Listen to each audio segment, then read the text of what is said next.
കേസുകൾ പെട്ടെന്ന് ഉയർന്നതിനെ തുടർന്ന് പല സ്കൂളുകളും പഴയ കോവിഡ് കാലത്തെ പോലെ നിയന്ത്രണങ്ങൾ വീണ്ടും നടപ്പിലാക്കേണ്ട സാഹചര്യത്തിലാണ്. ലീഡ്സിലെ ഒരു പ്രൈമറി സ്കൂളിൽ പഠന പ്രവർത്തനങ്ങൾ കുറയ്ക്കുകയും സാനിറ്റൈസേഷൻ സ്റ്റേഷനുകൾ സ്ഥാപിക്കുകയും ചെയ്തു. UK ഹെൽത്ത് സെക്യൂരിറ്റി ഏജൻസിയുടെ പുതിയ കണക്കുകൾ പ്രകാരം നവംബർ അവസാന വാരത്തിൽ വിദ്യാഭ്യാസ സ്ഥാപനങ്ങളിൽ 107 കേസുകളാണ് റിപ്പോർട്ട് ചെയ്യപ്പെട്ടത്. കഴിഞ്ഞ വർഷം ഇതേ സമയത്ത് ഇത് വെറും 15 ആയിരുന്നു. ഫ്ലൂ ബാധയെ തുടർന്ന് ആശുപത്രികളിലും മാസ്ക് നിർദ്ദേശങ്ങൾ ശക്തിപ്പെടുത്തി.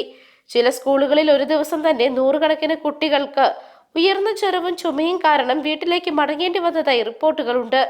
വിദ്യാഭ്യാസ വകുപ്പും ആരോഗ്യ ഏജൻസികളും കുട്ടികളിൽ കൈ കഴുകൽ, ക്ലാസ് റൂമുകൾക്ക് വായു സഞ്ചാരം ഉറപ്പാക്കൽ, ഫ്ലൂ വാക്സിനേഷൻ എന്നിവയ്ക്ക് പ്രാധാന്യം നൽകണമെന്ന് നിർദ്ദേശിച്ചു.